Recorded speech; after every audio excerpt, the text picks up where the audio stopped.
This episode of Gators Breakdown is brought to you by MyBookie. Use promo code Gators to double your first deposit. Only at mybookie.ag. Want more Gators Breakdown? Join Gators Breakdown Plus. Starting at $3 a month, get access to unique episodes, plus a blog, chat room, giveaways, shoutouts, and more. Gators Breakdown Plus is furthering the interaction with fans and listeners like you. Head to gatorsbreakdown.supportingcast.fm to join Gators Breakdown Plus today.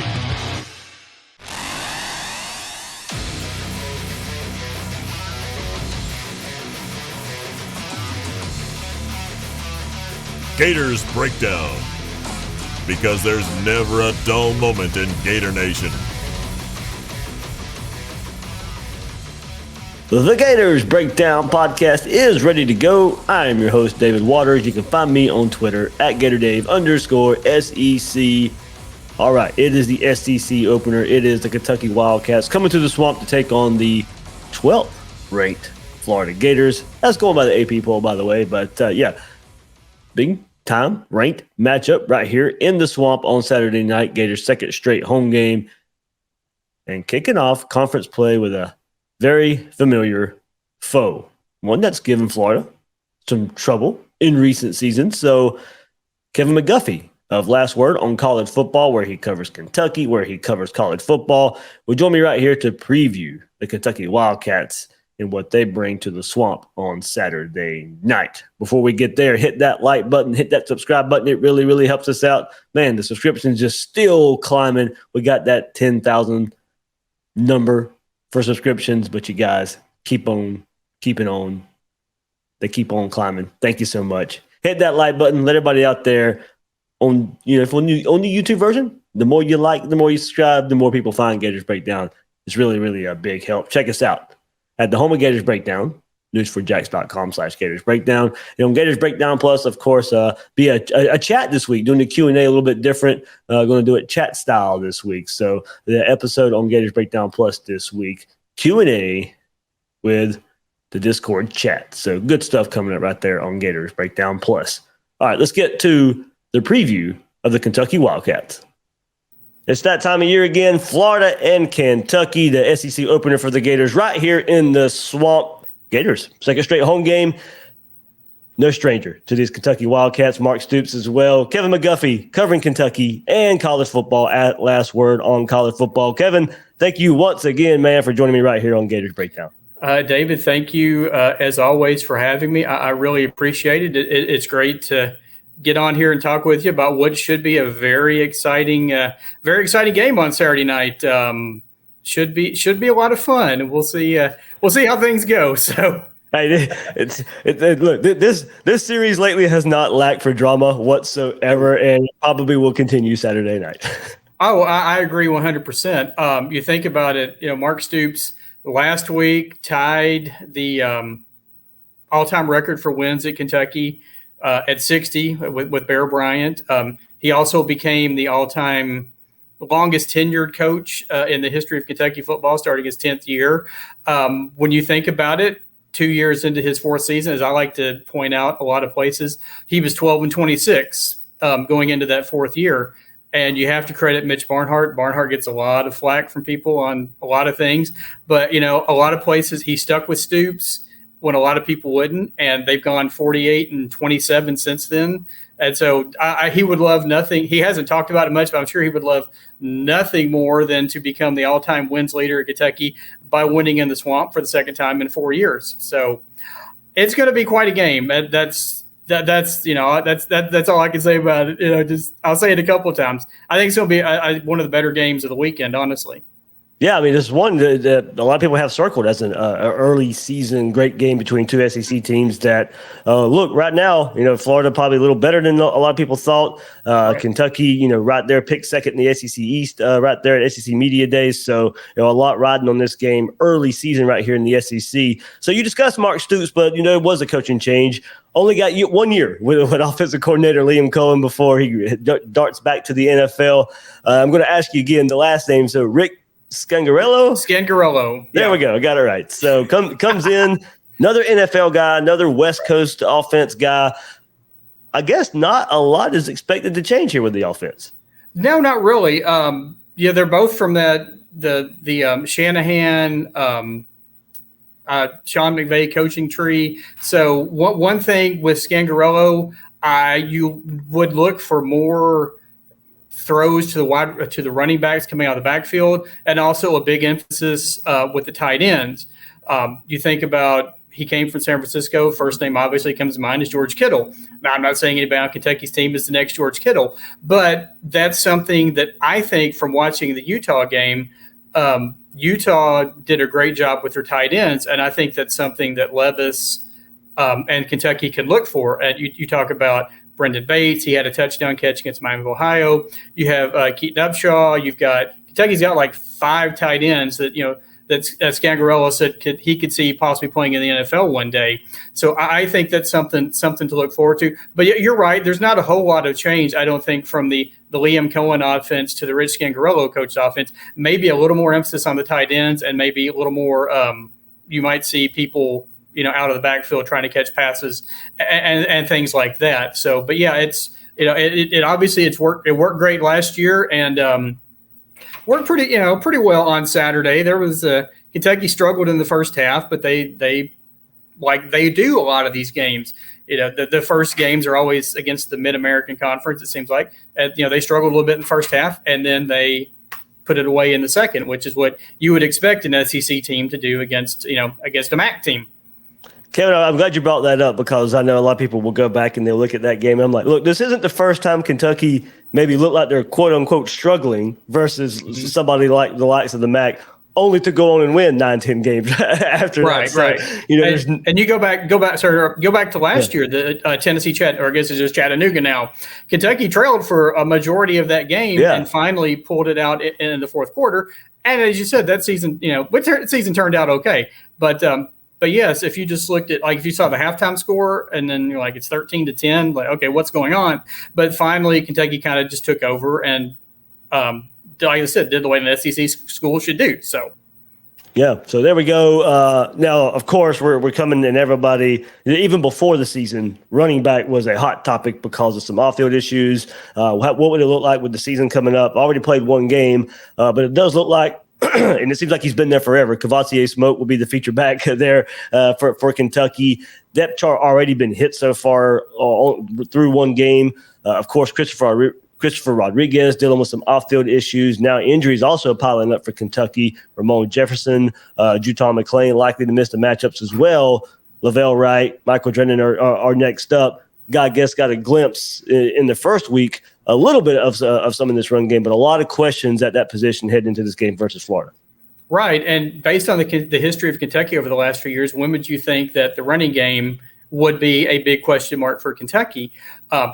As you said, Chris Rodriguez, for those who may not know, had a DUI earlier this year, pled guilty, and was expected to miss a couple games. And then there's been rumors, I'm not going to get into rumors, but rumors of something else that he may miss even more games. Basically, yesterday or Monday on the press conference, as we're talking, Stoops said that he's unavailable until I hear otherwise, making it sound like it's coming from the school. Mm-hmm. So he won't play this week. And to your point, Kentucky had, much like the tight ends, 5 running backs that they thought could get a lot of playing time this year. And Ramon Jefferson, who they were really high on, a guy who turned a lot of heads in fall camp, who was a transfer from Sam Houston State. He was an FCS All-American last year. He's injured. He won't play. As you said, Cavassier Smoke is going to be the guy, and he's been there forever. It does seem like, and he's going to be the feature back, and Lavelle Wright's going to be the guy behind him due to injuries to McClain and the suspension of Rodriguez, and then you have Michael Drennan behind that. And if you go back and look at the stats from Saturday, Kentucky only ran for like 60 yards, which again is unheard of in the Mark Stoops, especially these last 5 to 6 years, running for 60 yards. And I think they averaged 1.9 yards a carry, which is just unheard of. And part of that is maybe, some of the personnel. And I think some of it, there's some questions. There's a little bit of struggles at the offensive line as well. So, which is another thing you would never think of as being a potential issue with Kentucky, based on how well the Big Blue Wall has performed over the last few years. Yeah, Kevin, look, well, I was going to go Will Levis next, but let's stay right there up front on the offensive line. A new look offensive line for Kentucky. And this was the first kind of glimpse at those guys versus Miami of Ohio. Gave up 4 sacks, not a lot of rushing yards, as you mentioned as well. Is there some worry there with all the places that needed replacing and the start last week? I think there's a little bit of concern. I don't think the coaches will, of course, will say that, come out and say it. One thing you'll notice on the depth chart this week, Kenneth Horsey, who was starting guard last week, has moved to left tackle this week. David Wollaball, who was the starting left tackle, is now the backup right tackle. And Keontae Goodwin, who's the All-American everything, everyone's been so excited about to see him play. He's listed as the second team left tackle this week. But you think about it, they had to replace Darian Kennard, Luke Fortner, and those guys, and who went on to the NFL. And yeah, they have depth. They just didn't have a lot of experience. And whether it was just a one-time thing with Miami, it is, I think, a reason as a Kentucky fan, as a Kentucky person who follows the program, I think it is a little reason for concern against Florida on Saturday night, who we know Florida is always, almost always strong up front, on their secondary. So yeah, it's a definite concern, and it's one of the things I'm definitely watching for. Of course, you could say that about any game. Who wins the offensive line? Yeah, who wins that battle up front is going to win the game. But I think it's really going to be evident if Kentucky comes out, establishes the line of scrimmage, gets smoke maybe in the rushing game. I think I'm definitely liking Kentucky's chances. If they struggle and you have to fall back on Levis, we'll see what happens. So. Yeah, there were some new pieces for Utah on that offensive line, and they pretty much relied on one back as well for the majority of that game. So, right. Kentucky, if they can replicate Utah, what Utah did, with one running back, with some questions up front as well, it's not out of the realm of possibility for Kentucky to come in and do the same things as well. Because, look, Florida's pretty healthy coming out of the Utah game, even as physical as a game that was, pretty healthy. But you still got to be probably a little bit of bumps and bruises after a physical game like that, and then have to turn around and do it again versus a same style attack that Kentucky will bring. So, of course, that means all these questions, offensive line, running back, even more probably on Will Levis's shoulders as he comes into the Swamp. 21-32 last week, 303 yards, 3 touchdowns, 1 pick, 37-13 win for Kentucky, of course. With all those questions surrounding him is pretty apparent. There's going to be a lot on his shoulders this game. Absolutely. And you look at Levis' stats, you think the stats he did well, but after the game he said, I was just okay. So he did have the one turnover. That was, if you go back through last year, that was the biggest thing. A season ago, he led the SEC in interceptions. He went to the Manning, the passing academy, did all these things in the offseason to work on his mechanics. That's another thing he worked with Scangarello, working on his mechanics, his throwing ability, and hoping that the turnovers would be lessened this year. He did have the one interception, and it was one of those, he locked on a receiver, and I think pretty much everyone in Kroger Field, everybody watching at home, online on the SEC Network Plus or whatever, pretty much knew that's where he was going, and it was an interception. It was pretty evident it was about to happen. Obviously, you can't do things like that against Florida secondary, and we just go ahead and throw in wide receivers.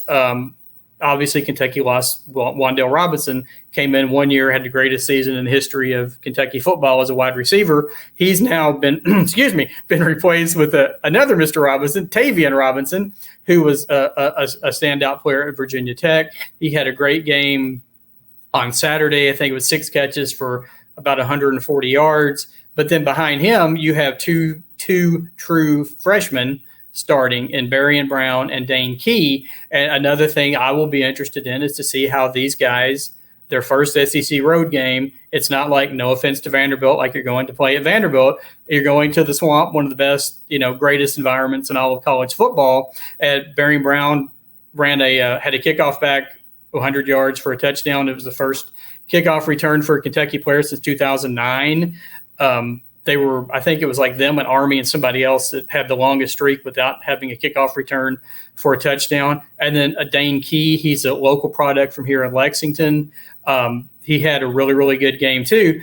And like I said, I'm very interested to see how they do stepping up in the competition and playing on the road down in the Swamp this weekend. There we go. Kevin, with those two true freshmen there, was those guys who showed up in fall camp and impressed so much as true freshmen ready to go, or was it more of depth issues and just maybe having to force those guys out there? Well, Kentucky's got a lot of players at receiver. In Dane Key's case, he was an early enrollee. He enrolled in January, so he had months to get ready with the program. And then Barry Brown, he's a 4-star player out of Nashville. He didn't come in until the summer, but he's got like ridiculous speed and just great hands. And he just came in and impressed the coaching staff. And you see where he is. I mean, they have a lot of capable guys.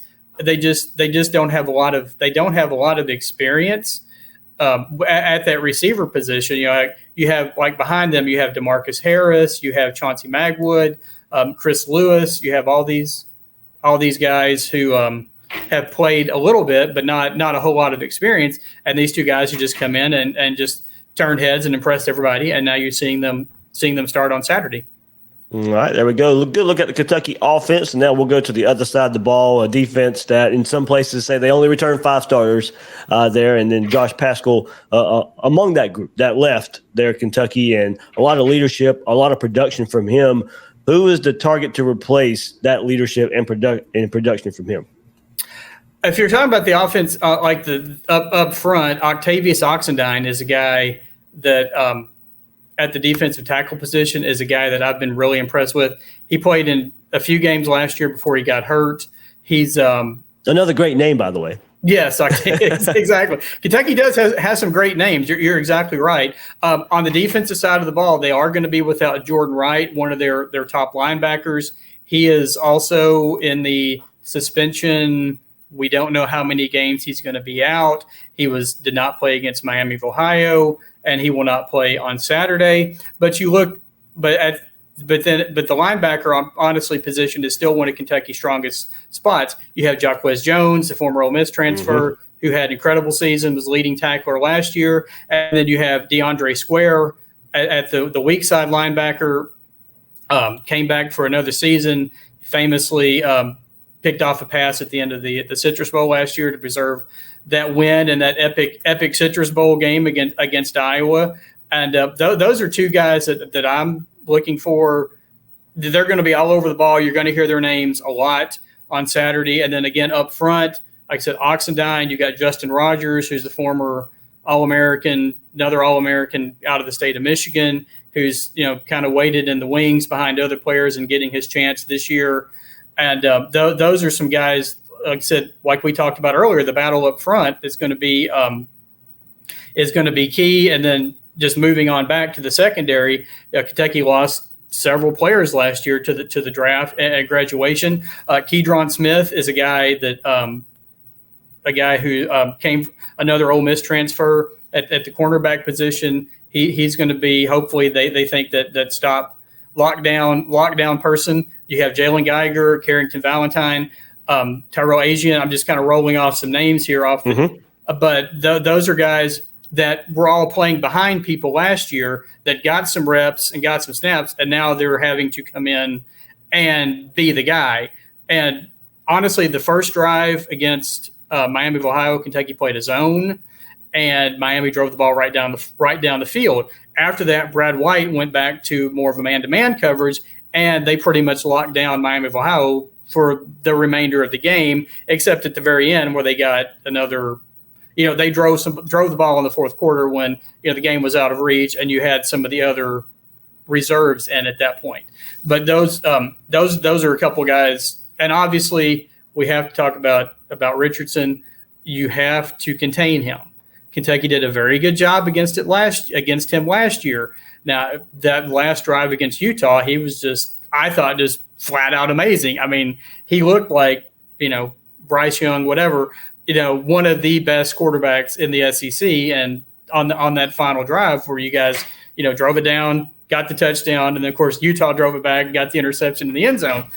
They have to be able to contain him. They did a good job against it last year. And from a Kentucky person standpoint, hopefully they'll be able to do it again this year. So, yeah, that was his first game last year. That was his first game back from injury. Right. He had pulled his hamstring versus USF, missed the Alabama game, missed the Tennessee game, made his first appearance back in Lexington there against Kentucky. So, hopefully that was not a sign of things to come against Kentucky a year later. So, on the Florida side at least there. But, yeah, going back to Kentucky a bit this past week, held the Red Hawks to one touchdown on the night and only allowed, 290 yards of offense there. So hold Miami less than 300 yards with a good performance, replacing so many pieces on that side of the ball there. So, Kevin, I guess, you don't have to give a score prediction or anything like that, but, just looking at the game, does Florida performance last week versus Utah change the outlook on the game from just maybe even a week ago? From my standpoint, yes, because I honestly thought with the coaching change with Coach Napier, I thought Kentucky was going to be hitting Florida at a good time. I thought they might struggle. You guys might struggle a little bit at the beginning of the season. I honestly thought Utah would come in and win that game last week. And I'm still going to pick Kentucky as a Kentucky guy. If I pick Florida, it's not going to look good. So I'm going to say Kentucky. I'm going to say Kentucky 24-20, which I think is pretty similar to what the score was last year. The biggest thing on defense, you got to contain Richardson, and on offense, Kentucky has got to get the running game going. If they have to not to Levis can't do it, but if they become one-dimensional and having to rely on the pass, I do worry about Kentucky's chances in the game. So that's the two things I'm looking at: contain Richardson and establish the running game. So yeah, I'm going to say Kentucky 24-20 So everyone at the Gators breakdown, you've been able to find me online before, so I'm sure if it goes the other way, I'm sure I'll hear about it, and that's fine. That's what rivalries are for. It's what what's being in the SEC makes it so great. Absolutely, Kev. Yeah, these games have lived up to some knockdown drag-outs the last few years. Kentucky definitely, a program that has been on the rise, giving Florida everything they can handle for, well over a half decade, 5-6 years now. Right. You think about it, Kentucky's won 2 of the last 4, and if we're being honest, it should have been 3 out of 4. the 2019 game just to this day still leaves a bad taste in everyone's mouth. How do you leave receivers wide open, not once but twice in a game? Just some rivalry fun. I'll have a little bit of fun with that. If we had started trash from snap 1, maybe it's not that close. You're right. And that was his coming out party, and Kentucky through their history has had a history of doing that. The backup quarterback has been Kentucky's kryptonite over the years. And I remember, watching the game, tweeting and like, oh gosh, backup quarterback, here we go. And sure enough, that's what happened. And like I said, it's going to be, like I said, I from a Kentucky standpoint, it's great now because let's be honest, for about many years there, the late 90s and the 2000s, Kentucky didn't compete with Florida. You think about the 73-0 or 7s and 60, those games, the fact that Kentucky is now established himself as a solid program. Some people, I think I picked them to finish second this year. Point of it, just throwing it out there. I picked you guys 4th. Sorry, but anyway, I had Georgia, Kentucky, had Tennessee 3rd. Our last word, we did an SEC poll, and we had those 2 flipped. We had Tennessee got 1 more vote than Kentucky did, and then Florida was 4th, which it's probably been a long time since you guys were picked 4th in the preseason. But But anyway, I said I think that it's great that it's become a rivalry now. It was so one-sided for so many years that Kentucky fans, if you look online, Kentucky think we're going to go in there and we're going to win. No, Chris Rodriguez doesn't matter. And you couldn't always say that. And that as a Kentucky fan, that's one of the things that Mark Stoops has done with this program. You think about where this program was when he took it over and where it is now in the 10 years. It's just been amazing. The fact that, like I said, in the last 6 years, he's 48-27. 48-27 in Kentucky is, and 2 10-win seasons. Pretty good stats there. So yeah, hey, look, we'll see what this season holds, but recent history. You guys have replaced Tennessee, as looking at Florida's schedule as, that's the game we need to, Right. watch and circle more so than Tennessee. So, yeah, it's been an eventful game, a lot of drama, of course, and probably some more drama on Saturday night. Kevin McGuffey, last word on college football, joining us right here on Gators Breakdown. Kevin, man, thanks once again. Thank you so much for having me, Dave. I really appreciate it, and congratulations on all your good success and continued success with everything you're doing down there. So, and again, appreciate you having me on. Thank you. It's the kickoff to the NFL regular season. College football is in full swing, and the Gators and the Wildcats on Saturday. Now is the time to prepare for your winning season at MyBookie. Whether you're a veteran bettor or a first-timer, MyBookie gets you the most for your money with a double deposit bonus. It's quick and easy. A $250 deposit puts $500 into your account, and you can use your funds to bet instantly on as many games, contests, and props as you want. To claim your bonus, register today and use promo code Gators to add more excitement to the games and sports you love. Bet on team win totals, predict the Super Bowl winner, or use MyBookie Prop Builder and secure the bag. Your winning season begins today exclusively at MyBookie using promo code Gators. All right, the Kentucky Wildcats last week defeated Miami of Ohio 37-13. Let's take a look at a few notes from that outing. Senior quarterback Will Levis completed 21 of 32, 303 yards, and 3 touchdowns.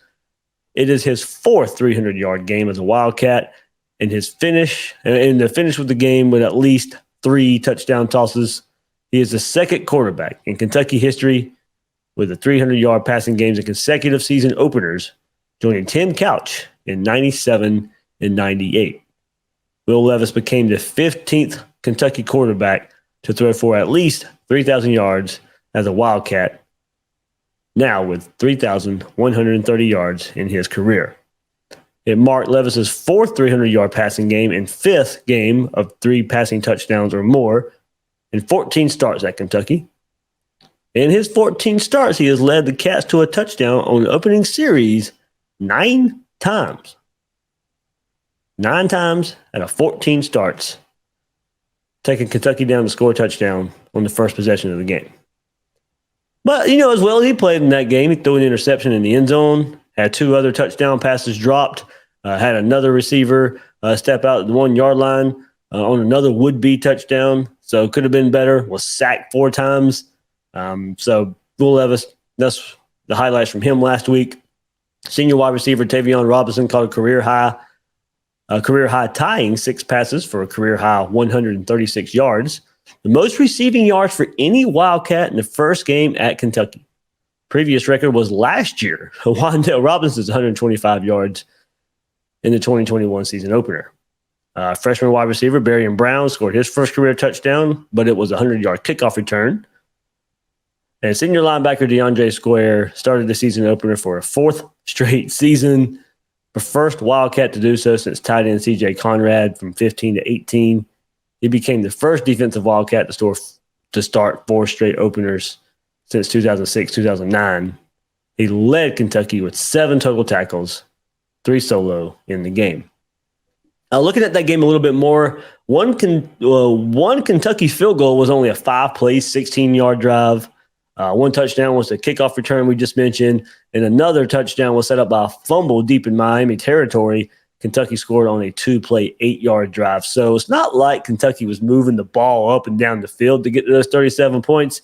As you see right there, short drive field goal, short drive touchdown, kickoff return for a touchdown as well. So 17 points right there. Pretty, offense either had it easy or didn't even get on the field because of the kickoff return. So take that as you will.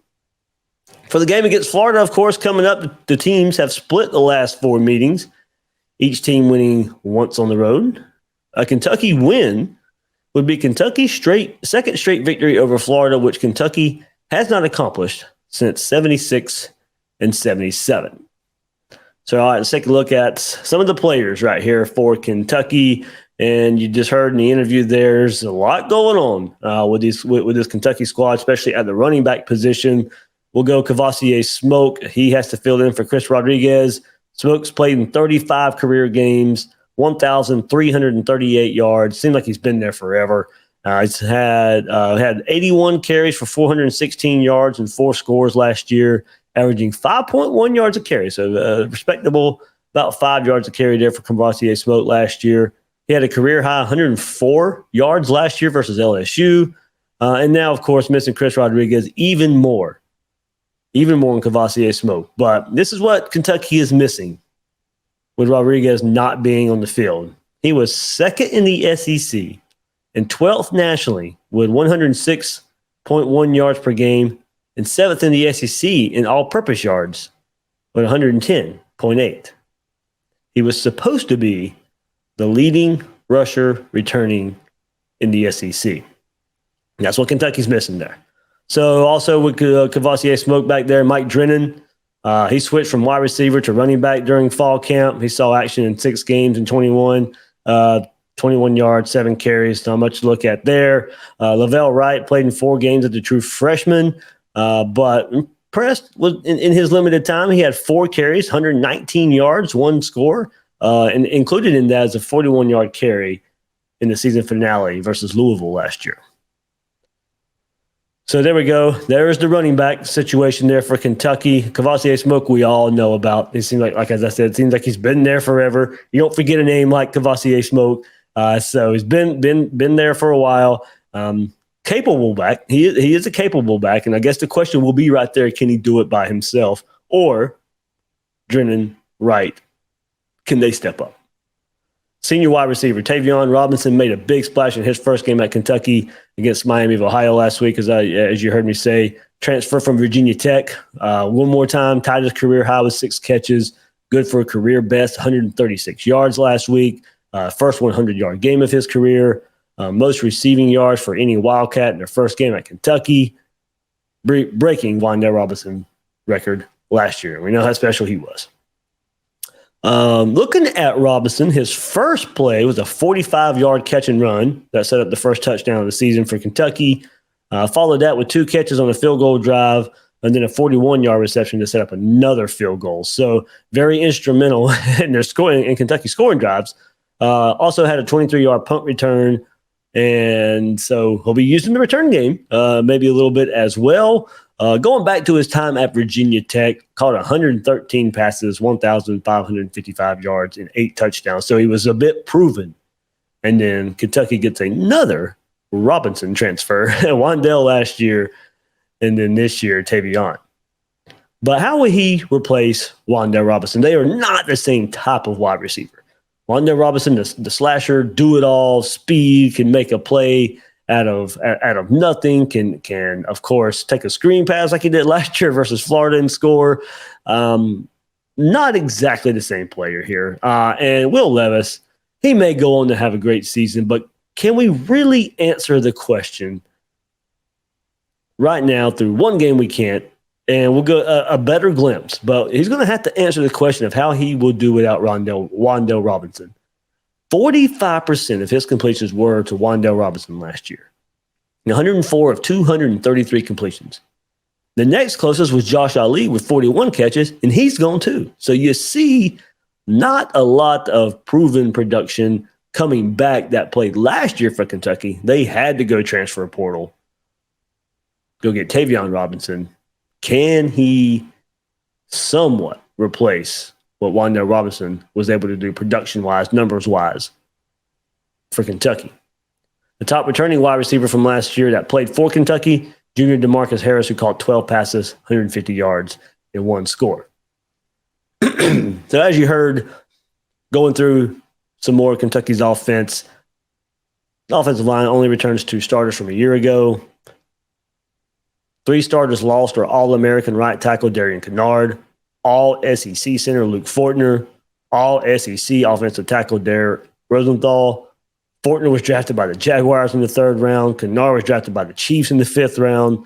Along with Rosenthal, the trio combined for 38 starts on the line for the Wildcats last season.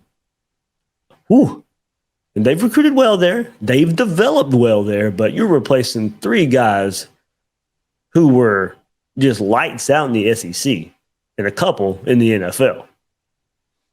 And lost a key backup last year, too. Austin Dotson, he saw action in 40 career games with 8 starts in his 4-year career. And last year in 2021, he saw action in all 13 games with 4 starts at right guard. So Kentucky missing some pieces there up front. You can see it. They started struggling up front last week in game 1. They're shuffling the pieces now. Some guys are playing in the same in a different spot than where they started at against just Miami of Ohio. So if you start up front, that's where you have to start looking at this game, given Kentucky's profile, a tough, hard-nosed run team. They really struggled last week up front versus Miami of Ohio. They gave up 4 sacks, could not get the run game going as the running backs only gained 68 yards on 18 carries. As you heard Kevin saying that they're going to shuffle some pieces, they're going to have to figure all that out with 90,000 screaming Gator fans, excited Gator fans, feeding off of last week at the same time. Game's a sellout officially again. We'll see with that. I mean, at least early on, going back to last week, this does not look like your typical Kentucky offensive line. Can we take too much from last week and try to apply it this week? Absolutely. It's happened before versus Kentucky. But that was not a good look last week to get the season going. Florida had some nice moments last week creating pressure. A good bit of it last week, but Cam Rising eluded almost every bit of it. Will Levis is athletic. He's not as slippery, but he can run. I mean, I wouldn't definitely not going to call him a running quarterback, but I wouldn't call Rising a running quarterback either, but mobile. And that's probably the best way to describe Levis as well, but I'll say not as mobile, not as slippery, not as slash as a Cam Rising. He'll have some nice runs, or he can produce some nice runs. He has that ability, but I don't think quite to Rising's level. So can the Florida defensive line create the same type of pressure as last week, but get home this time? If so, might start seeing some turnovers. Levis threw 13 interceptions last year. Really bad interception in the end zone last week. Doesn't really have the weapons at receiver, or proven. Let me say proven. We don't know yet, but right now, I mean, you look at Tavion Robinson, he could be that guy. They'll try to make him the featured guy, the featured target for Levis. Florida did a good job last year for the most part, but did let Wan'Dale Robinson get crazy on one play. Difference in the game, or one of the differences in the game, but definitely one of the differences when you look at Kentucky offense versus Florida defense. Jason Marshall locked up on Tavion Robinson, of course. That's not hard. Lock him down, shade coverage to his side, make someone else beat you. And we'll see. Can Kentucky try to involve their tight ends based on Florida struggles last week? They don't have guys like that, and not many do. So I'll keep hitting that. So teams may try to use tight ends. Georgia's about the only other team that can try and do it that way. And they'll do it in different ways than Utah did. But as far as the tight end position goes and the mismatches that size and speed can create, nobody's going to do it like Utah did last week. So Florida needs, of course, stop an undermanned run game, be better in alignment and assignments like Billy Napier has said. That may be all it takes, with the struggles along the Kentucky offensive line. And Kentucky's going to come out and go big like Utah did in the second half and just bowl over and, try to outman Florida's defensive line numbers-wise. I don't see that. They don't have that personnel. So Florida's defensive line scheme need to make those Kentucky offensive linemen think a bit. Throw different attacks at them. Attack them in different ways. Force Levis to throw. Take his best option away in Robinson. Sacks, turnovers can be the result. This will be another game where Florida's cornerbacks can really get in the face of receivers until they prove or not they can beat you. And I'm just not so sure those wide receivers can. Let's move to the other side of the ball. And, man, a good test on defense right here. Kentucky's giving Florida some fits right there. Fourth year Defensive coordinator Brad White has proven to be an excellent hire for Mark Stoops. Got him from the NFL a few years ago. He took over in 2019. Kentucky steadily become a pretty stout defense.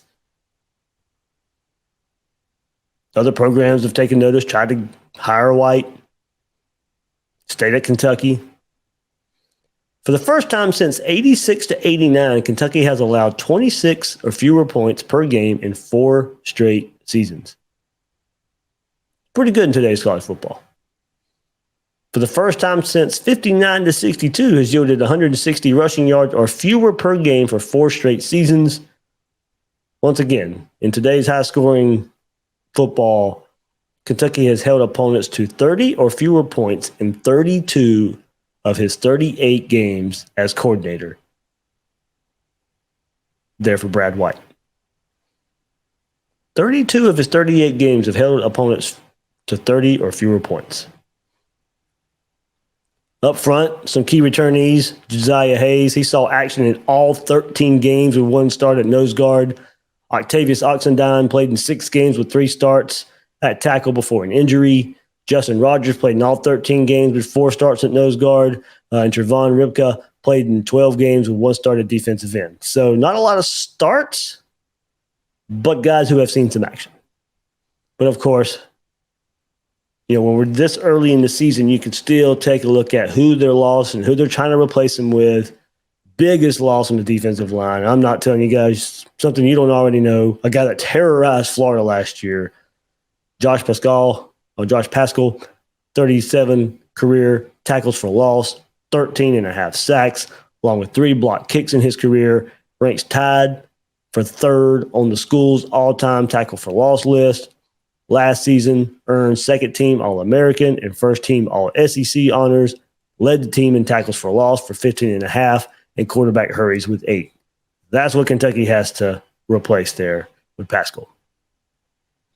Then we go to inside linebackers. Kentucky's that's a linebacker factory there. They've got some good linebackers. Inside linebackers led by 2 returning super seniors starters in Jaquez Jones, DeAndre Square. Jones transferred last year after 3 seasons at Ole Miss. Started every game last year for Kentucky. Led the team with 86 tackles. Made 3 huge plays on pass defense last year. Had an interception versus Missouri. And that a touchdown saving pass breakup versus Chattanooga. And then also had that game-saving tip pass to seal the win over Florida last year. He also had a career-high 18 tackles at Mississippi State, did Jaquez Jones. DeAndre Square, 49 career games, 35 career starts, plenty of experience there. 3rd leading tackler last season with 80 tackles, 9.5 tackles for loss, 3 sacks, 3 quarterback hurries, hauled in the game-winning interception versus Iowa in the Citrus Bowl last year. Now, Kentucky was supposed to bring back a good duo at outside linebacker. Junior J.J. Weaver and super senior Jordan Wright coming into last week. Weaver and Wright combined 66 games coming into the season, 19 starts between them. But it looks like Wright is caught up in the same off-field issues as running back Rodriguez, and he will miss this game. They both had good seasons last year. And as I said, Wright probably won't play, but he had 30 tackles, 4 tackles for loss, 6 pass breakups, and a sack, while Weaver had 34 tackles, 10 tackles for loss, team high 6 sacks, 4 quarterback hurries, 2 interceptions, forced fumble, and a pass breakup. So Weaver, that duo was supposed to come back, and Wright will not play. Weaver will, and Weaver's got some stats to back up his game. Weaver was named one of the 3 award winners for the 2021 Mayo Clinic Comeback Player of the Year award after sitting out in 2020 season with an ACL injury. He was named 3rd team All-SEC by Phil Steele and an absolute playmaker. One more time, those stats: 30 tackles, 4 tackles for loss, 6 pass breakups, and a sack. That was Wright. He will not play. Weaver, 34 tackles, 10 of those tackles for loss, and a team-high 6 sacks. So Weaver, one of the players to really, really watch out for at that outside linebacker spot for Kentucky. Let's go to the back end for Kentucky. 4 key veterans to replace. And, oh, man, all these games and career starts that Kentucky has to replace here. Cedric Dort Jr., 44 career games, 26 starts. Defensive back Quandre Mosley, 36 career games, 4 career starts. Safety Yusef Corker, 49 career games, 36 career starts. And safety Devontae Robinson, 49 career games, 17 career starts. They had a big loss back in spring practice. Junior and top returning nickelback Vito Tisdale went down with a knee injury. He'll miss the season. He played 9 games, started twice last year, 21 tackles, 1.5 tackle for loss. So that's what they lose there. 4 key veterans that they lose, and a 5th who went down to spring practice with Vito Tisdale. 2 key starters do return. Super senior safety Tyrell Asian, 48 career games, 23 starts, and junior cornerback Carrington Valentine started in 12 games last year. Asian had 46 tackles, 4 pass breakups, 1 interception as a safety last year.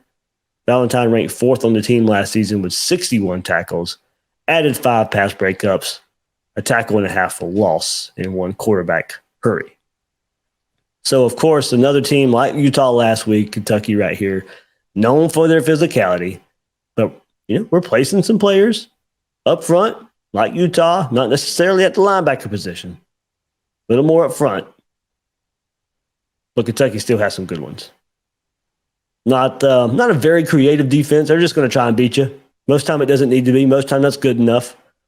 They can beat up a lot of teams up front. I'm not so sure their defense is there yet.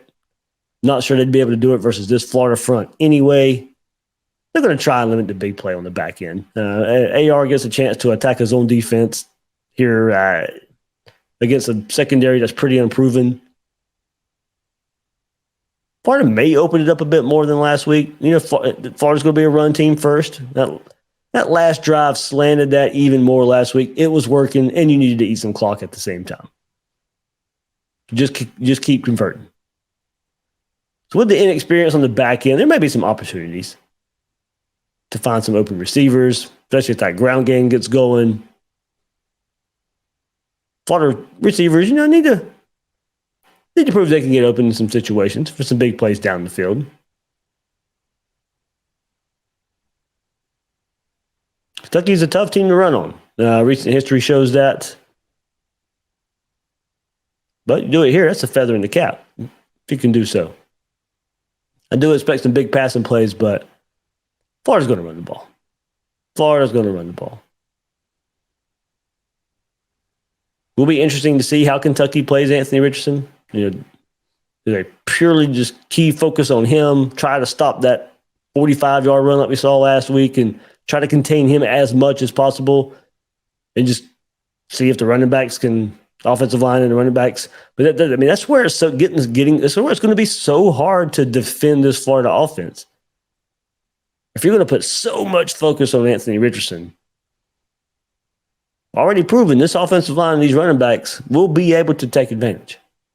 And even when you do have the focus on him, that last drive, a lot of people knew Anthony Richardson, the ball wasn't going to come out of his hands. And a couple of times, Utah was in position to make a play. AR does something good anyway. I think the run game has their success. As I said, that'd be a feat in and of itself with the way this Kentucky defense has played Florida recently. Kentucky's usually tough to run on, but I like what I see from this Florida front through one game. So all around for this game, how much can Florida add to last week? How much can they add emotionally? Are the Gators riding high and oozing with confidence, or is a letdown in store? How much can the Gators add to the playbook? Early in the coach's tenure, but players are still learning the playbook, just making sure the basics are taken care of. And how much can Florida add to what we saw last week? Does the passing game open up more if need be? Can Patrick Toney give more responsibility to his defenders? Basically, how much more can you install on both sides of the ball How can you grow from last week? That's what I'm interested in. How much different do we see? Do we need to see much different?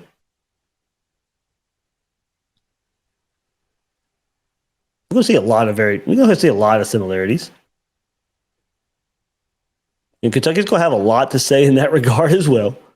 Just one more time, a program that's given Florida fits the last 5-6 years, besides 2020. But this is another type of game that can be an example of the steps being made in this program. A big step was taken last week, and we can't take that away and won't take that away, as much as some rivals and pundits out there want to. But progress has already been made just based off that. This just could be another step in that direction. Loss won't mean last week was a fluke. Going 2-0 in this stretch was always going to be tough for this program where it's at right now. Heck, it'd be tough for a majority of college football out there. Even as tough as it seemed a couple of weeks ago, I'm predicting the Gators to go 2-0. Florida 31, Kentucky 17. I'm riding high. And also, let's not forget now, I was not that high on Kentucky coming into the season. We'll see if they prove me wrong again. I'm not as high on Kentucky as many out there. I had them 4th in the East behind Georgia, behind Florida, behind Tennessee. So pair that with what we saw from Florida last week, and maybe even a little bit with what we saw from Kentucky last week. It does. It is worth bringing up. Transitive property in college football can get you in trouble.